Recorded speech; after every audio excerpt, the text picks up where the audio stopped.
Eh bien, bonsoir à tous.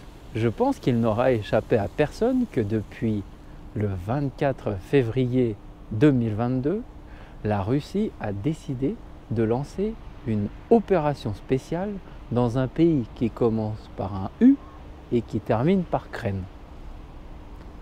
Une opération spéciale, c'est un petit peu comme une promenade du dimanche, mais avec un tank. Alors, on n'est pas là pour juger, pour critiquer, pour blaguer sur cet événement. Je pense que vous avez suffisamment d'éléments sur Internet, de sources d'informations, pour pouvoir prendre parti de l'un, de l'autre, etc. Moi, ça ne m'intéresse pas. Et je pense que ça n'intéresse pas grand monde dans la partie occidentale. Par contre, vous avez entendu beaucoup de choses au sujet des sanctions. De nombreuses sanctions ont été prises contre la Russie à la suite de cette opération spéciale. Et l'une des premières sanctions, ça a été de faire pression sur les entreprises européennes, américaines qui sont sur le territoire russe pour les faire quitter la Russie afin de plonger l'économie russe et d'isoler la Russie. C'est assez intéressant. Et aujourd'hui, moi, ce que je vais vous proposer, c'est d'aller voir l'impact de ces sanctions sur le quotidien des Russes.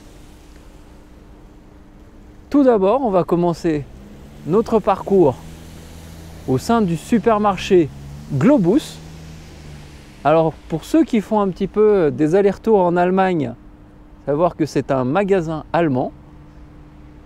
Et ici, on en a un. On est sur la périphérie de Moscou.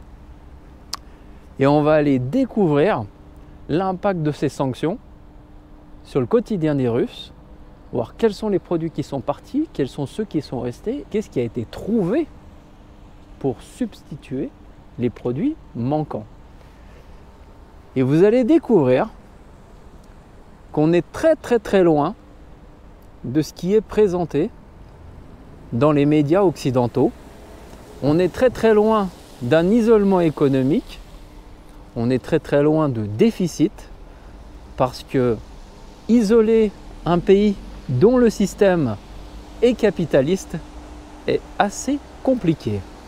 Alors l'intention de cette vidéo, ce n'est pas de faire du bashing, d'aller montrer ceux qui collaborent avec la Russie, mais simplement de montrer que la vie continue en Russie, que l'économie s'adapte et qu'il y a en Russie des partenaires de confiance avec qui on peut continuer de travailler.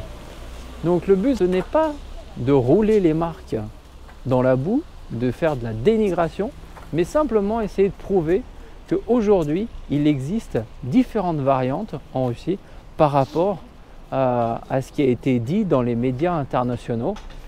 Et on va essayer de voir un petit peu quelles sont les alternatives qui ont été trouvées suite à ça.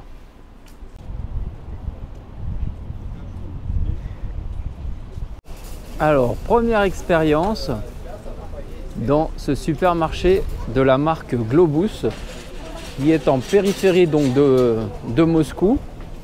Alors les supermarchés Globus, ce ne sont pas les supermarchés les plus populaires en Russie. Parmi les supermarchés étrangers, on va retrouver également les supermarchés de la gamme Auchan qui sont très populaires.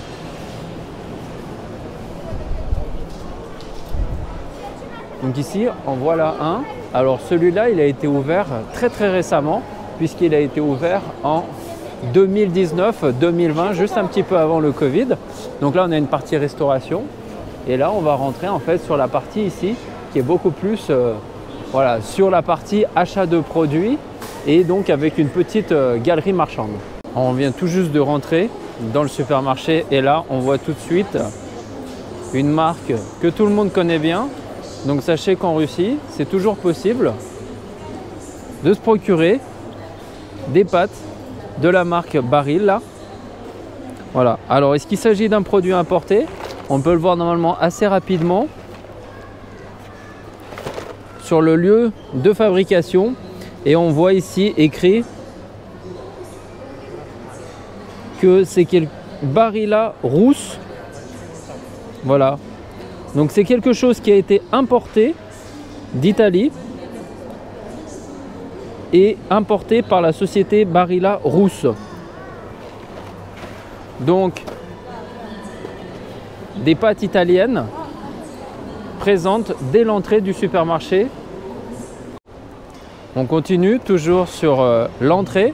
Donc ça, c'est quelque chose de très populaire en Russie. C'est la marque Chocopie. Alors il y a plusieurs types de fournisseurs. Là ici on a Lotte. Chocopie, ce sont des biscuits d'origine coréenne en fait, et c'est sur l'inspiration de biscuits américains avec une espèce de guimauve au centre chocolaté. Donc de la marque Lotte, et que l'on va retrouver au dos toute l'information Lotte, Republic of Korea.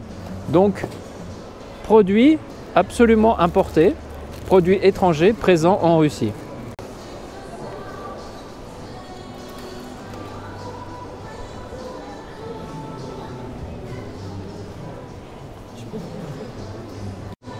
Donc là on a droit à un rayon entier de pâtes Barilla avec les sauces Barilla. Donc il manque absolument pas de produits. Là donc pour l'heure il est 19 h et vous voyez on va vraiment retrouver encore des pâtes italiennes, voilà, qui sont présentes en très grande quantité. Puis après tout le reste c'est des pâtes qui sont soit produites en Russie, soit c'est des pâtes qui sont importées d'autres pays. Par exemple on va avoir des pâtes italiennes encore. Donc vous voyez que donc des produits importés au rayon par exemple des pâtes. Alors suite à l'embargo qui a été décidé en Russie en 2014 sur les produits européens, premier produit qui a été touché principalement c'est le fromage. Mais là on va regarder un petit peu, donc là ici on est sur des fromages de type russe, mais on va regarder un petit peu qu'est-ce qui existe. Alors l'intérêt avec ce supermarché ici c'est que on a très rapidement en fait les drapeaux d'origine. Donc on va retrouver par exemple quelque chose qui est produit en Italie là-bas, mais on va retrouver ici un fromage d'Argentine qu'on peut trouver facilement aussi.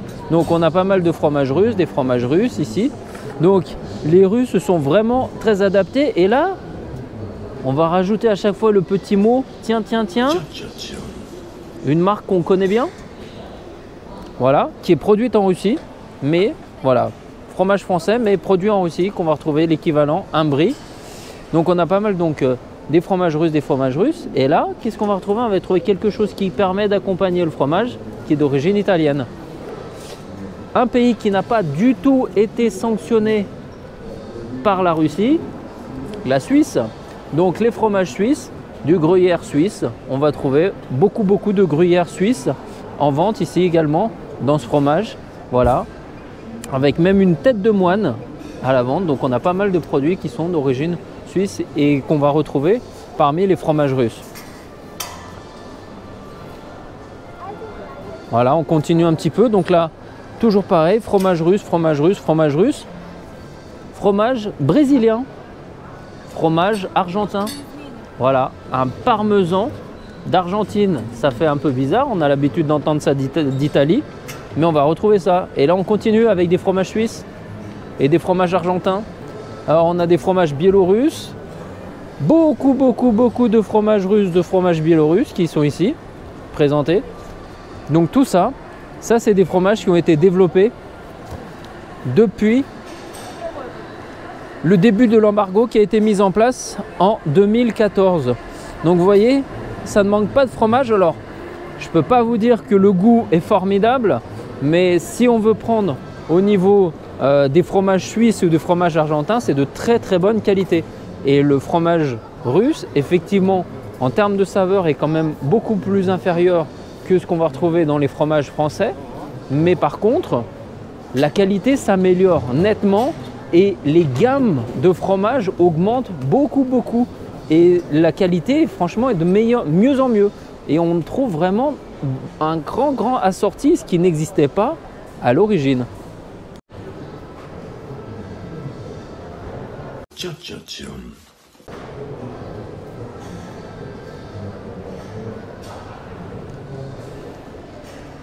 Et dans la gamme des fromages, il y a bien un fromage qui n'a jamais disparu de Russie, c'est la mozzarella de Galbani. Alors bien évidemment, les puristes vont me dire, c'est pas la meilleure mozzarella du monde, mais c'est celle qui est la plus présente dans les supermarchés français et italiens.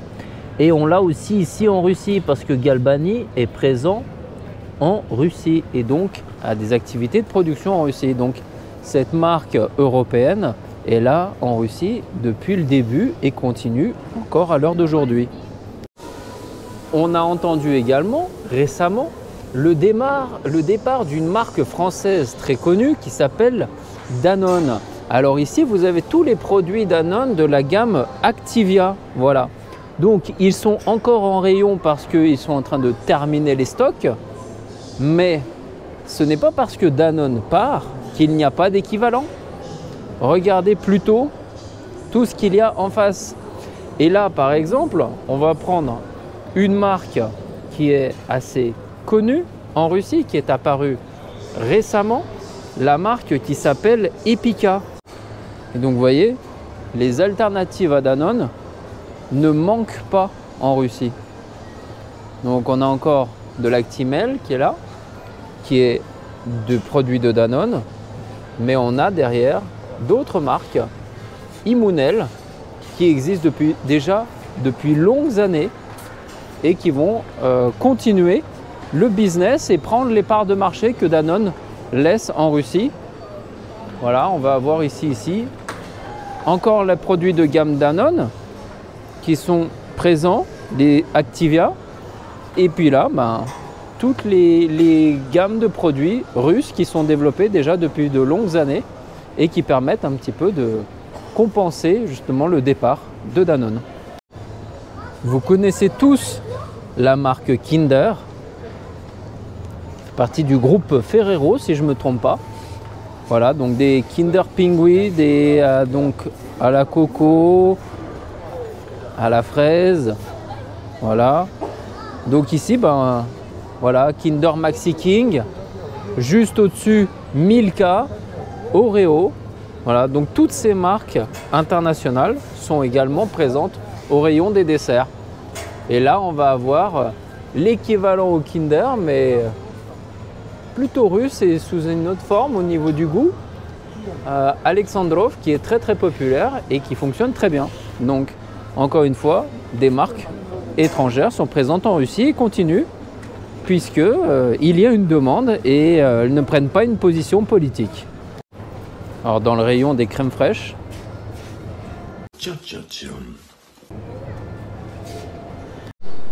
on fait un petit détour par le rayon des soins, des cosmétiques. Je vous laisse admirer.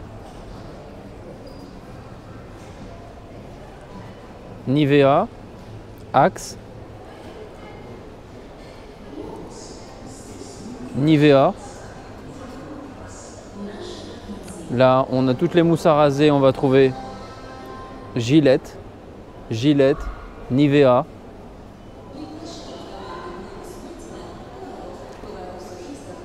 Bic, Gillette.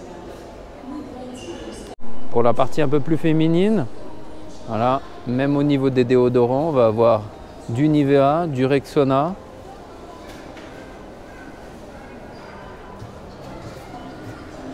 Dove, Nivea, Palmolive, Fa. Alors sur internet, on avait entendu beaucoup d'informations sur le fait qu'en Russie, il n'y avait plus de protection féminine. Elles existent toujours et sous différentes formes. Donc de marques occidentales que l'on connaît bien, Always ou Tampax, sont présentes et tout le reste, c'est que des protections féminines. Et donc vous allez pouvoir dire aussi peut-être qu'à l'eau, en Russie, on ne peut pas avoir de shampoing.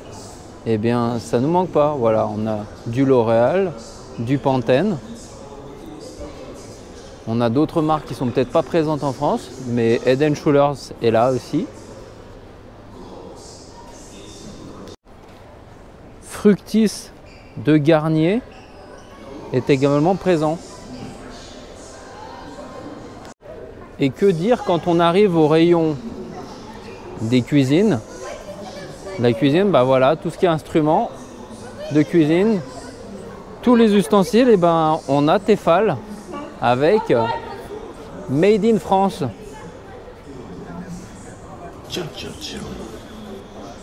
Allez, on continue un petit peu, puis on va essayer de voir. Donc, on a vu qu'au niveau de la nourriture, c'est bon. Au niveau de la cosmétique, on a ce qu'il faut. Au niveau des ustensiles de cuisine, et voilà, pour tout ce qui est au niveau casserole, on va retrouver même des marques françaises. Voilà, pour les plats par exemple. On a même ici la marque Pyrex qui est ici présente. Donc si on veut boire du vin en Russie, eh bien c'est simple. On a tout un rayon qui est dédié au vin français. Donc là, Burgundia, Bourgondie. Donc c'est quoi? Eh bien c'est Bourgogne. On a du Chablis. On a du Saint-Amour. Du Pinot Noir. Allez, on continue. On a les Côtes-du-Rhône, ici.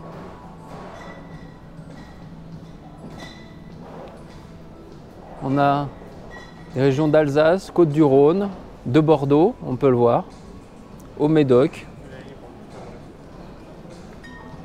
du Médoc.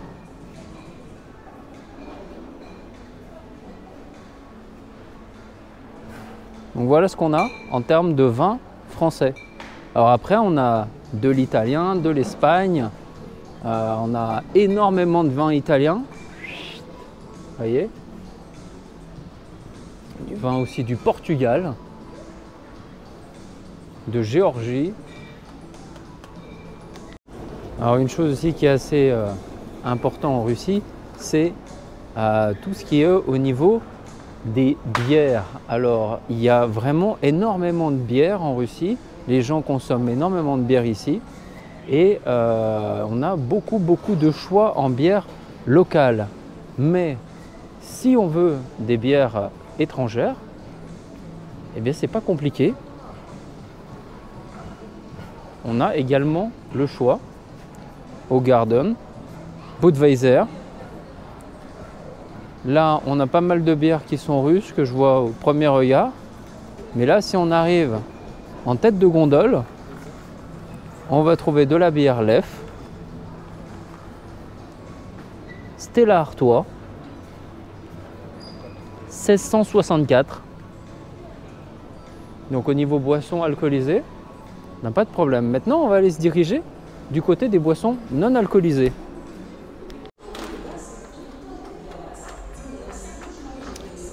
Vous voyez ce qu'on va retrouver au niveau des boissons énergétiques. Donc Monster, Burn et Red Bull. Donc aucun problème au niveau des boissons énergétiques. Et là, on va aller regarder qu'est-ce qui s'est passé au rayon des boissons gazeuses. Donc, qu'est-ce que vous voyez? Eh bien, là, on n'a plus du tout de Coca-Cola. Ici, dans ce supermarché, on va très difficilement trouver des choses comme Sprite. Donc, c'est ce que disent beaucoup de Russes. C'est le grand malheur du départ de Coca-Cola, de Fanta, de Sprite. C'est que eh bien, ils ont inventé à la place plein d'autres marques qui viennent en substitution au Coca-Cola historique. Voilà. Donc ça, c'est des marques qui sont voilà, plutôt locales. Mais on peut quand même trouver Dr Pepper. Pour ceux qui connaissent, ça se trouve assez facilement en Russie. Donc pas de Coca-Cola, mais du Dr Pepper. Donc il y a des équivalents au Fanta, il y a des équivalents au Sprite. Et ce qui est très intéressant, c'est que cette marque, Everest, si on regarde de plus près, ici, ça va nous être indiqué la société qui s'appelle OOO PepsiCo. Et PepsiCo, c'est le groupe Pepsi, Pepsi Cola, qui produit des alternatives aux produits qui sont sortis de Russie. Alors on va continuer un petit peu notre chasse aux marques occidentales pour voir si vraiment c'est une catastrophe en Russie. Vous voyez, il y a le rayon des jus de fruits. Alors on est bien garni au niveau de la production de jus de fruits russes, mais il y a une marque qui se distingue de tout. C'est cette marque-là, Santal. Et qu'est-ce que l'on voit? C'est la marque du groupe Parmalat. Parmalat, qui est un groupe italien. Et si vous voulez écrire une plainte par rapport à un produit ou une question, vous regardez sur l'adresse email, c'est lactalis.ru. Lactalis, fameux groupe français de fromage, qui sont également derrière le groupe Parmalat, dont les jus de fruits sont en vente en Russie. Oh la dinguerie! Si on va dans la partie un petit peu bricolage et pour les voitures, eh bien on va retrouver de l'huile moteur Shell, qui est également présente en Russie. On continue. On va voir des piles.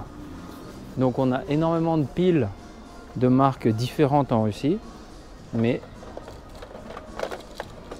on trouve exactement la pile Duracell.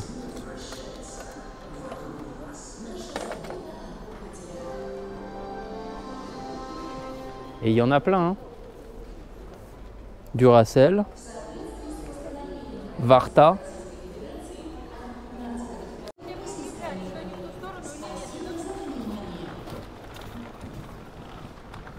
Alors si on a un animal de compagnie en Russie, eh bien on va trouver Whiskas. On continue un petit peu, et on regarde ce qui existe. Et qu'est-ce qu'on découvre? Il y a également Pédigré.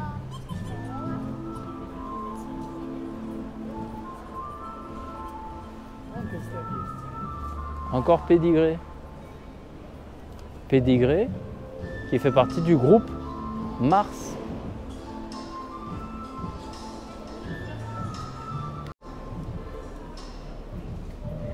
Toujours dans la même logique, la marque Royal Canin. Pro-Plan.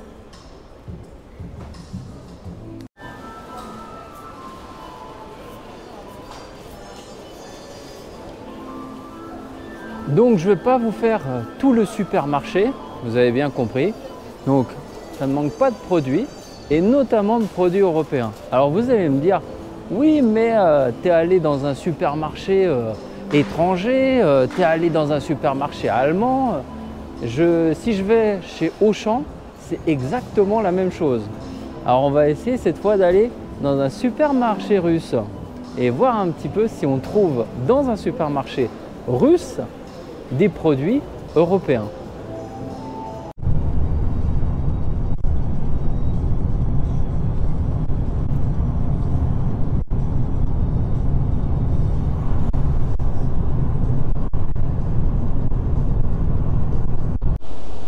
Alors, avant de passer au supermarché russe d'alimentation, on fait un petit tour sur un grand centre commercial qui s'appelle Mega, comme vous pouvez le voir au loin. Et Mega, c'est très connu puisque c'est le centre commercial où l'on trouvait la fameuse marque Ikea. Donc, tout le monde le sait aujourd'hui que Ikea a quitté la Russie. Donc, plus de magasins Ikea. Les usines de production de Ikea ont été revendues, puisque Ikea a suivi les instructions qui visiblement lui ont été données de quitter la Russie. Mais ce qui est très intéressant, c'est que le centre commercial Mega, donc toute l'infrastructure que vous voyez là et qui se poursuit au fond, ce grand centre commercial, eh bien, c'est une chaîne. Il y en a 14 sur toute la Russie. Sur la région de Moscou, je crois qu'il y en a 3. Il y en a un à Saint-Pétersbourg, il y en a à Oufa, il y en a à Yekaterinbourg, il y en a à Samara. Donc c'est vraiment quelque chose de très populaire. Et je pense que toutes les personnes que vous pouvez rencontrer en Russie, vous leur posez la question, est-ce que vous connaissez centre commercial Mega? Tout le monde va vous répondre que bien évidemment, ils connaissent cet endroit.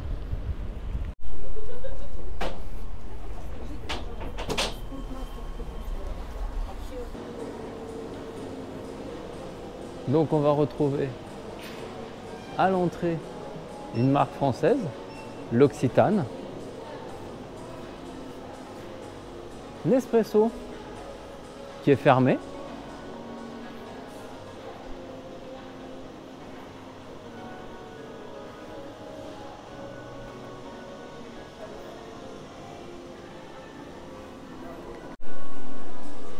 Il y a la marque Hugo Boss.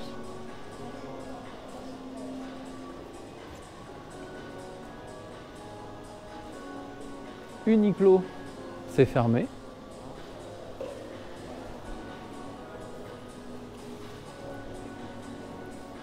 Après, il faut savoir que dans ce genre de grand centre commercial, il y a aussi pas mal de boutiques russes. Tommy Hilfiger, c'est fermé.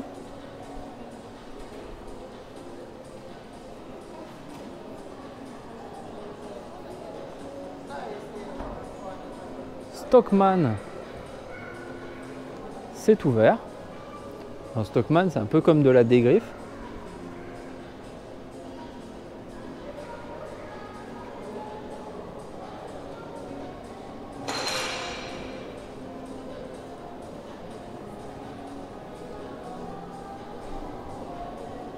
Donc, un petit peu, voilà,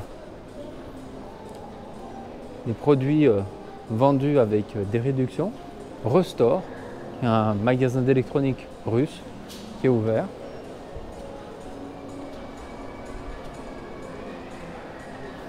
Xiaomi. Là-bas au fond, Samsung.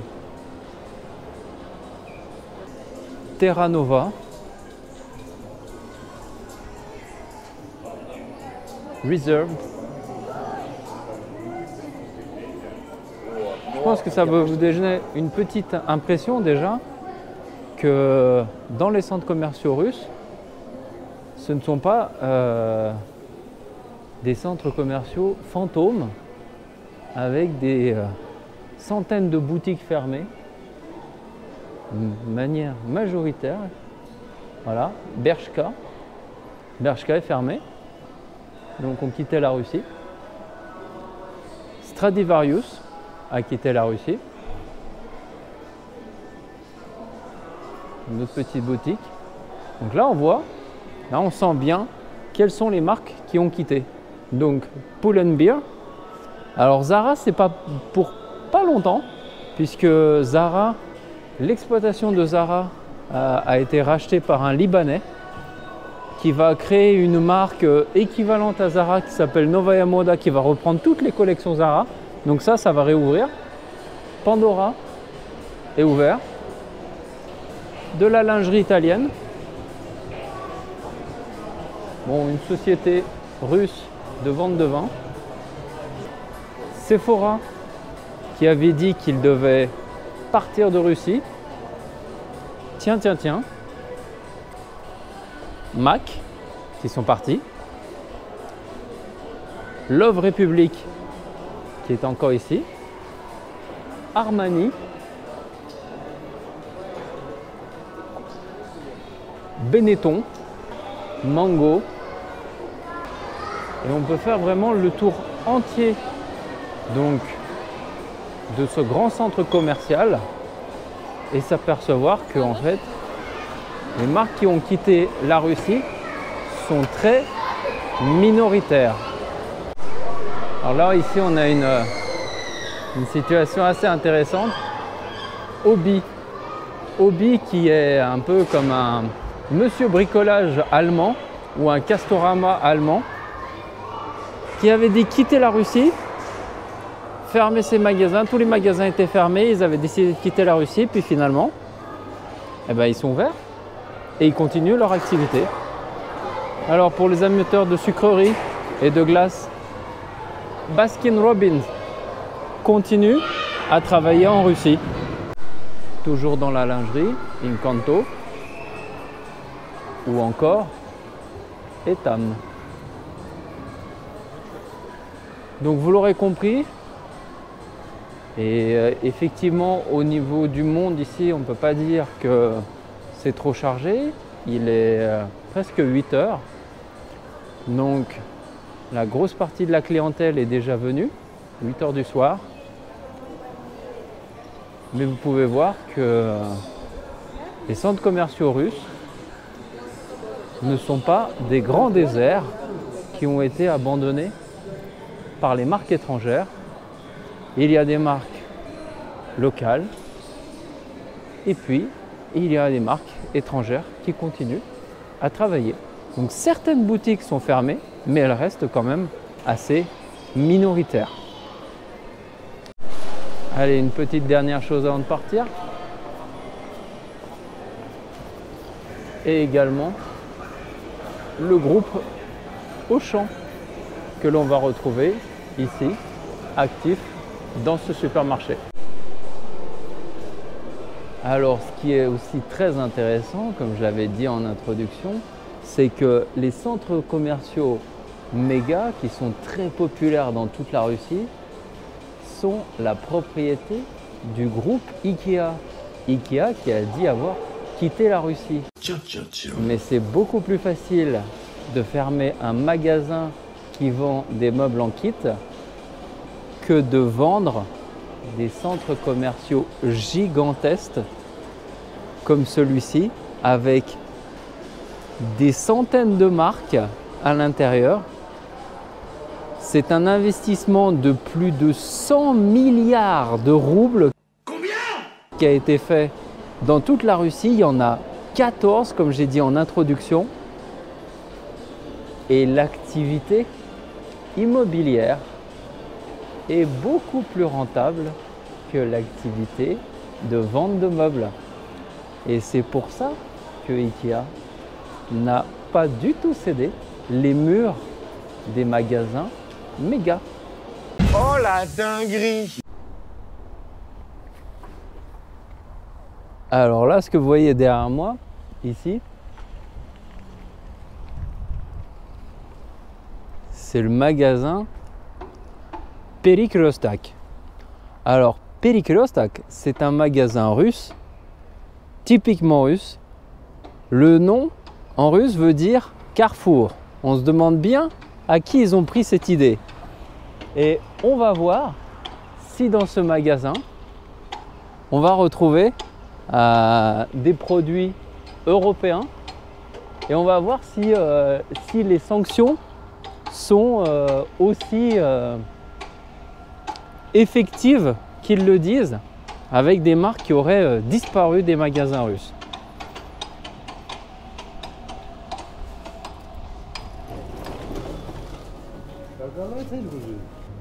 L'or,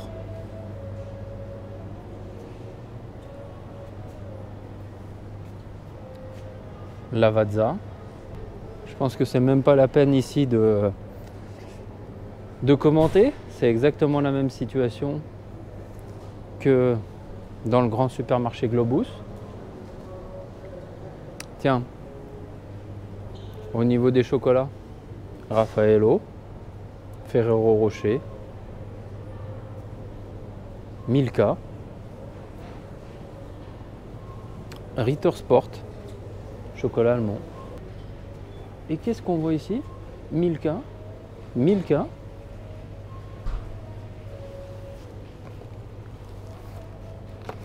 Oh bah ça alors.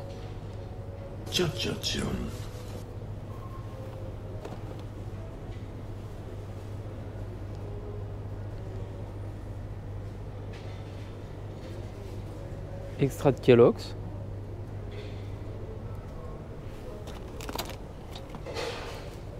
Quelque chose de vital en France.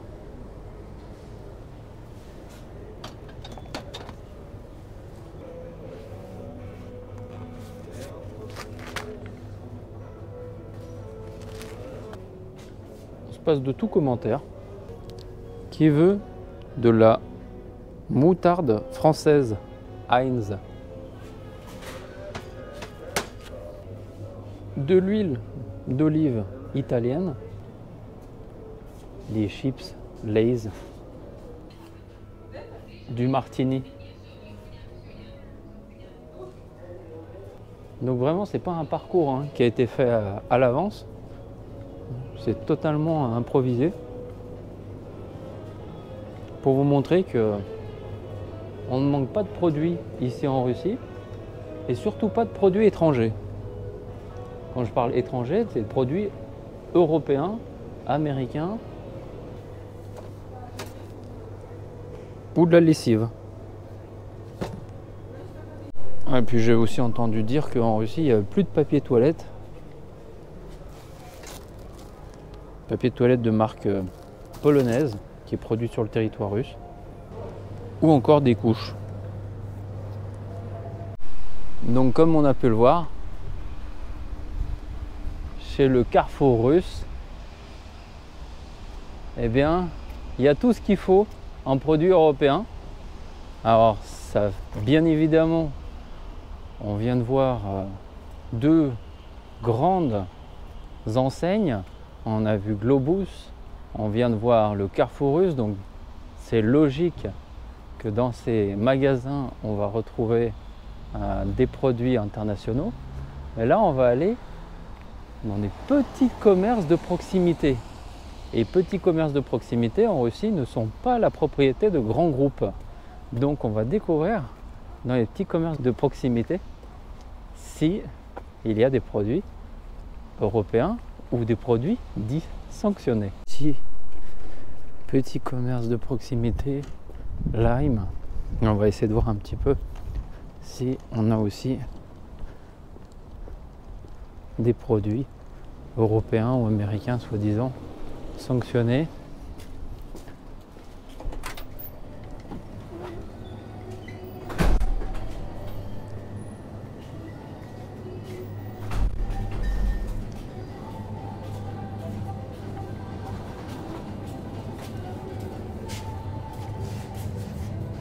Donc qu'est-ce qu'on constate?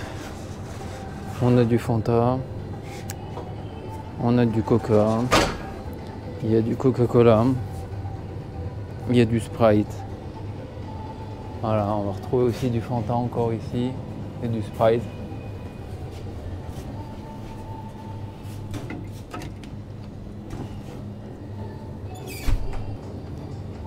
D'Espagne. Donc on a du Fanta espagnol.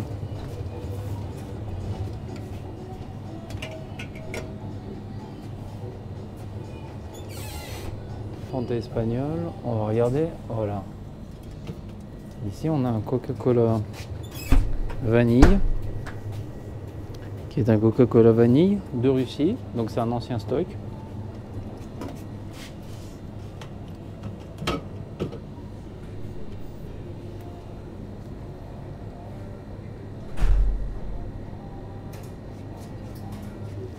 Et ça, eh ben on a tout simplement un Coca-Cola qui vient du Kazakhstan. Voilà, Kinder Bueno et un Canada Dry. Voilà ce qu'on s'est acheté.